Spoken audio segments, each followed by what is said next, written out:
नमस्कार, news point में आप सभी दोस्तों का स्वागत है। मैं हूं राजीव और हमारे साथ जुड़े हुए हैं अमलेंदु उपाध्याय जी। अमलेंदु जी, आपका स्वागत है। जी धन्यवाद। तो दोस्तों, लॉकडाउन का तीसरा फेज शुरू होते ही शराब की दुकानों पर हम लोग देख रहे हैं कि काफ़ी भीड़ लगी हुई है। सड़कों पर पहले की तुलना में हम ये भी देख रहे हैं कि ज़्यादा भीड़ दिखाई दे रही है। लेकिन सबसे बड़ा सवाल यहाँ ये उठता है कि क्या हम कोरोना जैसी महामारी को हरा चुके हैं? इसका जवाब बहुत सीधा और आसान है कि बिल्कुल नहीं। अभी हमारा देश जो है वही नहीं बल्कि पूरी दुनिया कोरोना से लड़ रही है और ये लड़ाई तब तक जारी रहेगी जब तक इस बीमारी की सही दवा न मिल जाए। लेकिन अपने देश में आखिर क्या हो गया कि बहुत सारे काम चालू हो गए? क्या हमारी सरकार ने कोरोना से हार मान ली या इस देश की जनता को सरकार ने भगवान भरोसे छोड़ दिया? आखिर क्या वजह हो सकती है? क्या मोदी सरकार के पास देश को इस संकट से उबारने के लिए अब कोई प्लान नहीं है? आज की हालत में देश की अर्थव्यवस्था यानी इकोनॉमी का क्या होगा? देश में अगर व्यापार नहीं बचेगा तो फिर रोजगार कैसे मिलेगा? ऐसे कई सवाल हमारे सामने आ रहे हैं और ऐसे ही सवालों पर मोदी सरकार को अलग अलग विशेषज्ञों से बात करनी चाहिए। शायद वो अंदर ही अंदर बात कर भी रही होगी, लेकिन अब तक आम जनता के पास इस बारे में कोई सूचना नहीं पहुंचाई गई है। लेकिन कांग्रेस सांसद राहुल गांधी इस विषय पर विशेषज्ञों से लगातार चर्चा कर रहे हैं और उसे जनता के बीच शेयर भी कर रहे हैं। जाहिर है कि उनकी चर्चा से उपजी महत्वपूर्ण जानकारियां सरकार तक भी पहुंच रही होंगी। राहुल गांधी ने रघुराम राजन के बाद आज नोबेल विजेता अभिजीत बनर्जी से बात की है। राहुल ने अभिजीत बनर्जी से पूछा कि इस संकट के समय गरीबों को आर्थिक मदद, अनाज का वितरण, राहत पैकेज और छोटे और मध्यम कारोबारियों के लिए मदद कैसे हो। इस पर अभिजीत बनर्जी की सलाह है कि भारत को भी अमेरिका, जापान और यूरोप की तरह एक बड़े राहत पैकेज की घोषणा करनी चाहिए। अभिजीत बनर्जी ने यह भी कहा है कि कर्ज के भुगतान पर रोक लगाकर सरकार ने एक अच्छा काम किया है। आपको याद होगा कि ईएमआई का जो है वो देने के लिए और बाकी जो कर्ज है बैंकों को न चुकाने का अभी मई तक की जो बात सरकार ने की थी उसको लेकर के तारीफ कर रहे हैं अभिजीत बनर्जी। अभिजीत बनर्जी ने अस्थायी राशन कार्ड के अपने पुराने सुझाव को भी दोहराया है और कहा है कि अभी 3 महीने के लिए टेम्पररी राशन कार्ड जिसे जरूरत हो उसे दिया जाए और जरूरत पड़ने पर इसका 3 महीने के लिए नवीनीकरण किया जा सकता है।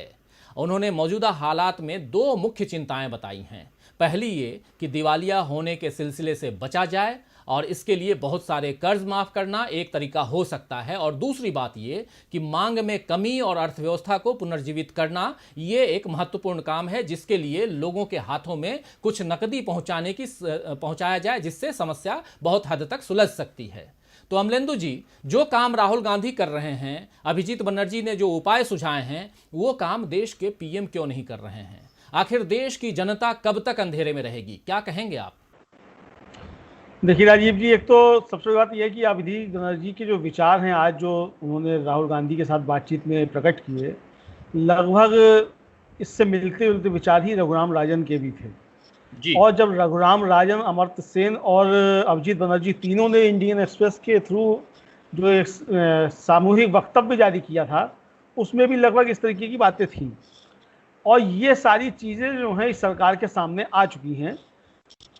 सरकार के पास भले ही विजन का अभाव हो, सरकार के पास भले ही पढ़े लिखे लोगों की कमी हो, सरकार के पास भले ही अच्छे अर्थशास्त्रियों की कमी हो, लेकिन दूसरे लोगों के पास अगर अर्थशास्त्री हैं और इस देश में ही अगर अर्थशास्त्री हैं और वो कुछ सुझाव दे रहे हैं, तो मुझे लगता है कि सरकार को अपनी जो मूर्खता को स्वीकार करते हुए उनके सुझाव को जो है मानना चाहिए, उस पर अमल करना चाहिए, या फिर सरकार के अंदर इतनी स्वयं मेधा हो कि वो इस संकट से पार पा सके। मुझे नहीं लगता कि सरकार के अंदर जो जरा भी मेधा है और इस सरकार के अंदर थोड़ी सी भी जो है वो ये समझ है कि ऐसे संकट से कैसे बाहर निकला जा सकता है। क्योंकि एक तो देखिए, सबसे बड़ा संकट ये है कि हमारे जो प्रधानमंत्री हैं माननीय नरेंद्र दामोदर मोदी जी, वो असल में जब पहली बार संसदीय राजनीति में आए तो पहले वो मुख्यमंत्री बने और उसके बाद फिर विधायक बने। इसी तरीके से वो पहली बार चुनाव लड़ के ही प्रधानमंत्री बन गए। तो जो एक शासन को चलाने का तरीका होता है और सरकार को चलाने का तरीका होता है, तो उसकी समझ प्रधानमंत्री को मुझे लगता है कि अभी तक नहीं हो पाई है। वो सिर्फ यही समझते हैं कि भाषण देकर के जो है वो सरकार चलाई जा सकती है, जबकि भाषण से चुनाव जीते जाते हैं, सरकार नहीं चलाई जा सकती। प्रधानमंत्री को अपनी इस कमी को स्वीकार कर लेना चाहिए। इस कमी को स्वीकार कर लेने में मुझे लगता है कोई बुराई नहीं है। हर आदमी के अंदर कमियां होती हैं और प्रधानमंत्री को अपने देवत्व से जो है वो बाहर निकल करके आना चाहिए, क्योंकि इस देश ने जो है वो संसद चुनी थी और संसद ने प्रधानमंत्री चुना था। किसी ने भी जो था वो कोई देवता चुन करके नहीं भेजा था। तो आज जब देश संकट में है तो प्रधानमंत्री की जिम्मेदारी बनती है कि संकट से उबारने के लिए वो अपने जो है पूरे प्रयास करें। अब वो बात क्यों नहीं कर रहे हैं ऐसे लोगों से, जाहिर सी बात है कि वो चूंकि कहीं ना कहीं मुझे लगता है कि हीन भाव से जो है वो ग्रसित होंगे कि किस तरीके से बात की जाए, या फिर जो है वो उनके अंदर बहुत ज़्यादा सुपीरियरिटी कॉम्प्लेक्स है कि वो सब कुछ जानते हैं, तो इसलिए उन्हें किसी से बात करने की आवश्यकता क्या है। दोनों ही परिस्थितियां जो अगर ऐसी हैं तो वो अच्छी नहीं है। देखिए, आप एक तरफ तो जो है जो मोदी जी के दोस्त हैं ट्रंप, वो रोज मीडिया के सामने आकर के जो है बात कर रहे हैं, अच्छी कर रहे हैं बुरी कर रहे हैं, वो सवाल एक अलग है, लेकिन वो अपनी देश की जनता से रोज मुखातिब हो रहे हैं। और हमारे यहाँ तीसरा लॉकडाउन लागू हो जाता है और प्रधानमंत्री जो 2 लॉकडाउन की घोषणा करने के लिए टीवी पर आए थे, वो तीसरे लॉकडाउन की घोषणा करने के लिए भी टीवी से गायब हो गए। अब प्रधानमंत्री और जो है बस केवल फोटो छप जाते हैं अखबारों में कि आज जो है कैबिनेट की मीटिंग हुई और सोशल डिस्टेंसिंग जो है उसमें रखी गई। इस सोशल डिस्टेंसिंग का मंत्रिमंडल के अंदर जो की जा रही है उससे देश की जनता को क्या लेना देना है? आउटकम क्या है आपकी उस मीटिंग का? आउटकम क्या है? जनता को राहत क्या मिली? सवाल ये है। और मैं फिर ये कहूंगा, ये लोग तमाम जो इस बात को कह रहे हैं और ये अब देश की जनता भी समझने लगी है कि ये सारा संकट सिर्फ इसलिए हुआ कि प्रधानमंत्री ने अदूरदर्शितापूर्ण तरीके से अचानक जो था वो लॉकडाउन को लागू किया। अगर इसको किस्तों में और तरीके से व्यवस्था करके इसकी जो थी वो लॉकडाउन लागू किया जाता तो ना इस तरीके से अर्थव्यवस्था गड्ढे में जाती, ना इस तरीके से पूरे देश के अंदर अफरा तफरी फैलती, और ना हम इस तरीके से मजदूरों के साथ जो थे वो जुल्म और ज्यादतियां होते हुए देखते। भारत केवल अकेला पूरी दुनिया में ऐसा देश है जहां हमने इस तरीके की जो थी लॉकडाउन लागू होने के बाद हमने जो थे इस तरीके के चित्र देखे कि लोग 400-400, 500-500, 1200 किलोमीटर लोग जो हैं वो पैदल चले जा रहे हैं, पुलिस जो है मजदूरों के ऊपर लाठियां कर रही है। पूरी दुनिया में कहीं भी इस तरीके से नहीं हुआ। ये जाहिर करता है कि हमारे नेतृत्व के अंदर जो है वो क्षमता नहीं है इन सब चीजों से समझने की। सवाल बहुत हैं। सवाल ये है कि आखिर ये लॉकडाउन कब खुलेगा, कारोबार किस तरह चलेंगे, और कारोबार चलेंगे तो नौकरियां किस तरीके से जो छिन गई हैं वो वापस आएंगी कि नहीं आएंगी। और फिर आपने भी जिस तरीके से शुरुआत में सवाल किया कि आपने जिस तरीके से आज जो है कुछ छूट देने की घोषणा की, तो क्या आपने कोरोना पर विजय पा ली है? आपने कोरोना की वैक्सीन निकाल ली? आपने कोरोना का इलाज कर लिया? आप देश को ये तो बताइए कि आपने कितने बेड का इस्तेमाल कर लिया? रोज जो है वीडियो वायरल हो रहे हैं क्वारंटीन सेंटर्स जो हैं उनकी अव्यवस्थाओं के। कल ही जो है परसों ही शिवपाल सिंह यादव ने जो है ट्वीट किया कि कहीं जो बिस्तर पे चूहा मरा मिल रहा है, कहीं जो खाना फेंक करके दिया जा रहा है। तमाम इस तरह की घटनाएं जो है क्वारंटीन सेंटर्स की जो सामने आ रही हैं। इसका मतलब कि व्यवस्था जो है उसका भी एक नमूना इसी कार्यक्रम में पेश करूंगा अमलेंदु जी।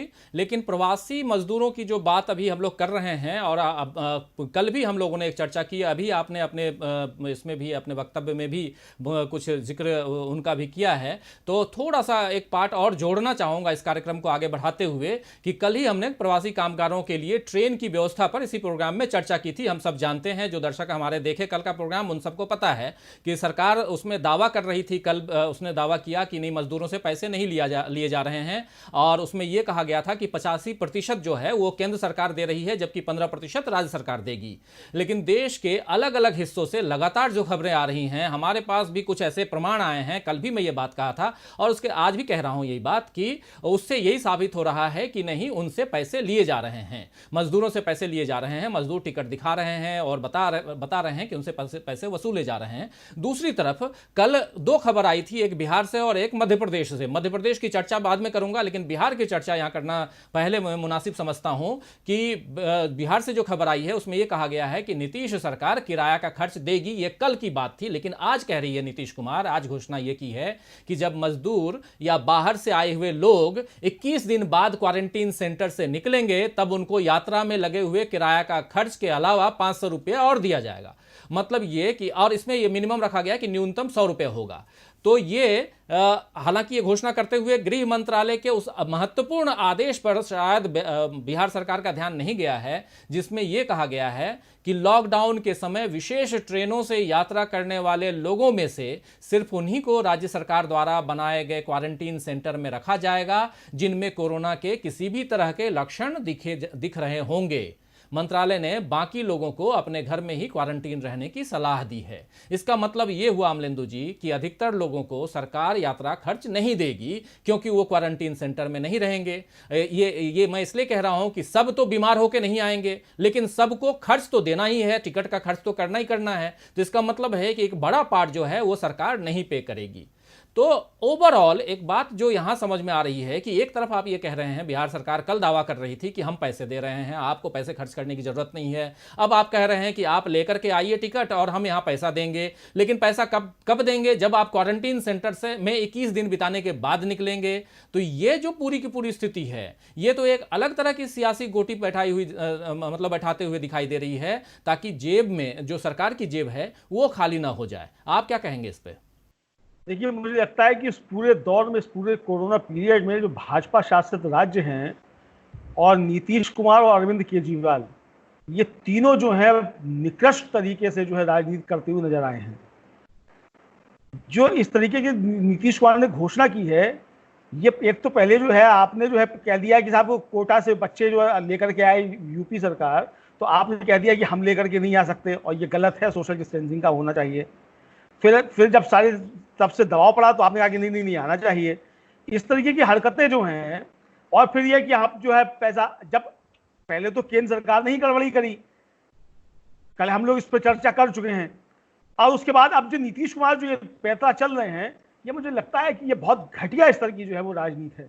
सवाल ये है कि जो 40 दिन से मजदूर फंसा हुआ है, जिसको पिछले महीने का पैसा भी नहीं मिला और जिसे खाना भी नहीं मिल रहा है, वो घर वापस आने के लिए पैसा कहां से लाएगा? और जो पैसा खर्च कर देगा वो फिर आपसे लेने के लिए क्यों जाएगा? ये सोचने वाली बात है। तो ये शर्त रखी ही नहीं जानी चाहिए थी कि जब आप आ जाएंगे तब करेंगे। तो दूसरी बात ये है कि अगर मान लीजिए ठीक है, अगर 4 लाख लोग या 5 लाख लोग या 10 लाख लोग अगर बिहार लौटते हैं दूसरे राज्यों से, तो क्या नीतीश कुमार ने 10 लाख लोगों के क्वारंटीन सेंटर बना दिए हैं? अगर नहीं बनाए, अगर नहीं बनाए तो ये फर्जीवाड़ा किस लिए किया जा रहा है? इसी तरीके से अरविंद केजरीवाल का फर्जीवाड़ा आप देखिए कि कल आपने शराब की दुकानें खोली, आज आपने 70% टैक्स बढ़ा दिया। तो आपने पहले आड़ क्या लिए कि जो शराब लेने के लिए गए थे हमने उनके ऊपर लगाया है, और चुपके से आपने पेट्रोल और डीजल के दाम बढ़ा दिए। अब कल को यही केंद्र सरकार करेगी और फिर कहेगी कि जब केजरीवाल ने कर दिया तब तो आपने किसी ने कुछ नहीं कहा। तो यानी आपने केंद्र सरकार की ओर रास्ता खोल दिया। और ये सरकारें जो हैं, मतलब जब सारी दुनिया में तेल के दाम गिर रहे हैं, पेट्रोल और डीजल की कीमत में जोड़ दूं कि पेट्रोल और डीजल की कीमत आज की तारीख में दुनिया में पानी की कीमत से भी सस्ती है। तो वैसी स्थिति में और भारत सरकार जो है ऑलरेडी इतना पैसा उसमें कमा रही है कि भारत की जीडीपी में एक बहुत बड़ा पार्ट जो है वो जुड़ रहा है पेट्रोल और डीजल से। जी, तो वही मैं कह रहा हूं कि आपने जो है इस संकट में भी, यानी पाकिस्तान जैसा खराब देश जो है वो अपने पेट्रोल और डीजल पे 15 रुपया कम करता है इस संकट में, और हमारे यहाँ जो पेट्रोल और डीजल पे जो है पैसा बढ़ाया जाता है। तो आप समझ लीजिए कि इन सरकारों की जो है दिशा और नीति की क्या है, देख लीजिए आप, ये इनकी स्थिति है। और आप देखिए कि जमाती, अब तो जमात का बातें बंद हो गई तबलीगी जमात की, लेकिन तबलीगी जमात के ऊपर सबसे पहले होता अरविंद केजरीवाल कूद के आगे आए थे। और मसला क्या था कि जमात का मसला सामने आने से पहले उनके मोहल्ला क्लिनिक के डॉक्टर जो थे वो संक्रमित पाए गए थे, और सारे मोहल्ला क्लिनिक जो थे वो बंद पड़े हुए हैं आज। तो यानी फैला आपका वहां से, और आपने अपने को बचाने के लिए था, आपने ये जो तुर्प का पत्ता था ये आपने भारतीय जनता पार्टी के हवाले किया। तो ये इस तरह की जो भयंकर गंदी राजनीति है, ये लोगों को इस समय करने से बाहर आना चाहिए। अभी ये जो है प्रोफेसर भीम सिंह जो पैंथर्स पार्टी के अध्यक्ष हैं, जम्मू से उनकी एक विज्ञप्ति आई है कि माइग्रेंट वर्कर्स जो थे वो लौट रहे थे जम्मू के लिए, और अहमदाबाद के पालनपुर के पास जो पुलिस ने उनको रोक लिया, प्राइवेट वाहनों से अपना करके लौट रहे थे और उनको वहां रोक दिया गया। तो इस तरह की घटनाएं जो ये सब हो रही है, ये बहुत खराब राजनीति है, और मुझे लगता है कि सरकारों को इस समय जो मानवता का परिचय देना चाहिए। मैं फिर कहूंगा कि इस देश की जनता ने सरकारें चुनी थी, जो लोकतंत्र का नारा है for the people by the people, तो ये for the people by the people जो है, इसको सरकारें समझें। आप देवता नहीं हैं, हमने भगवान नहीं चुने थे, हमने सरकारें चुनी थी, हमने अपने बीच के प्रतिनिधि चुने थे, जनप्रतिनिधि चुने थे, जो हमारा प्रतिनिधित्व करेंगे, जो पूंजीपतियों का व्यक्ति प्रतिनिधित्व नहीं करेंगे। ये चीजें समझने की जरूरत है और अच्छे तरीके से समझने की आवश्यकता है। बिल्कुल बिल्कुल सही कह रहे हैं। और इधर जो मध्य प्रदेश की जो बात मैं कह रहा था, उसकी एक तस्वीर आपको बता दूं कि इधर मध्य प्रदेश के गुना जिला की टोडरा गांव पंचायत की प्राथमिक शाला के शौचालय में एक मजदूर दंपति को क्वारंटीन करने का मामला सामने आया है। एक भयावह तस्वीर है अमलेंदु जी कि ये जो तस्वीर आई है उसमें मजदूर को उसकी पत्नी के साथ में शौचालय में बंद दिखाया जा रहा है, बच्चे भी हैं और उसकी पत्नी जो है वो शौचालय में भोजन करवा रही है मजदूर को। इस पर जिला प्रशासन के अधिकारियों का कहना है कि मजदूर ने शराब पी रखी थी, वो नशे की हालत में था, शौचालय पहुंच गया और उसकी पत्नी ने भोजन जो है शौचालय में ही उसे करवा दिया, इसीलिए ये तस्वीर सामने आई है। ये जो मजदूर है उसका नाम है भैया लाल सहरिया, वो प्रवासी मजदूर है और पत्नी के साथ और 2 बच्चों के साथ राजगढ़ से अपने गांव लौटा था। उसे शराब कहां से मिली, ये बड़ा सवाल है। क्या वो वाकई नशे में था या प्रशासन ने उन्हें वाकई शौचालय में रखा? इन सारे सवालों की पड़ताल के बाद ही सच सामने आएगा। लेकिन इस सच से कैसे मुंह चुराया जा सकता है अमलेंदु जी कि गरीबों के भी जज्बात होते हैं, उन्हें भी सम्मान के साथ जीवन यापन करने का हक होता है। लेकिन बीते कुछ समय से जिस तरह की तस्वीरें देश भर से सामने आ रही हैं, उनसे अनुमान लगाया जा सकता है कि हमारे देश में मजदूरी और मजदूरों की क्या कीमत रह गई है। इस वक्त सबसे ज्यादा मदद की दरकार गरीबों और कामगारों को है और इसी तरफ जो है रघुराम राजन और अभिजीत बनर्जी, इन दोनों ने राहुल गांधी के साथ बात करते हुए ध्यान भी दिलाया और सरकार को कहा है कि ज़्यादा से ज़्यादा इस बात पर फोकस करें और अगर सरकार इसमें चूक गई, सरकार ने इस ओर ध्यान नहीं दिया, तो इसकी कीमत लंबे अरसे तक देश को चुकानी पड़ेगी।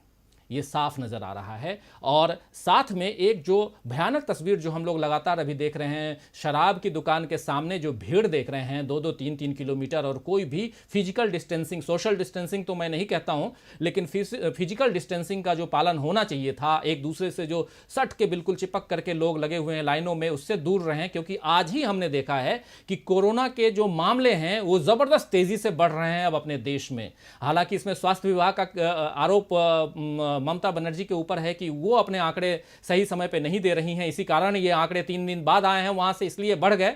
लेकिन मैं इसमें सीधा सीधा ये कहूंगा कि जिस प्रकार तीसरे फेज में बहुत सारी चीजें खोल दी गई हैं, खासकर शराब की जो दुकानें खोल दी गई हैं, तत्काल उसे बंद करने की जरूरत है, ताकि एक जो अभी तक जिस प्रकार काबू पाने की कोशिश की जा रही थी कोरोना पे, वो काबू पाई जा सके। क्योंकि अभी कोई भी तरह की दवा अभी उपलब्ध नहीं है और इसलिए इस प्रोग्राम के शुरुआत में मैं इस बीमारी से इस प्रोग्राम को उठाया था और उसमें जो तमाम बातें हुई हैं, लेकिन इसमें खासकर जो नोबेल पुरस्कार से सम्मानित अभिजीत बनर्जी ने जो बात कही है, उससे पहले रघुराम राजन ने जो बात कही थी, इन सब बातों पर सरकार को ध्यान देने की ज़रूरत है। तो अमलेंदु जी, आपने चर्चा के लिए वक्त निकाला, आपको बहुत बहुत धन्यवाद। और दर्शकों, दोस्तों, आपने बड़े ध्यान से सुना, उसके लिए भी तहे दिल से आप सभी को शुक्रिया। अगर आपको ये कार्यक्रम पसंद आ रहा है तो इसे शेयर ज़रूर करें, ये बात मैं रोज़ आपसे कहता हूँ। और जिन्होंने अभी तक हमारे चैनल को सब्सक्राइब नहीं किया है, कृपया वो भी हमारे चैनल को सब्सक्राइब करें और हमसे जुड़े रहें। अपनी राय जो है आप इस कमेंट बॉक्स में जो नीचे दिख रहा है आपको, उसमें ज़रूर लिखें और हमारे साथ जुड़े रहिए और देखते रहिए DB लाइव। नमस्कार।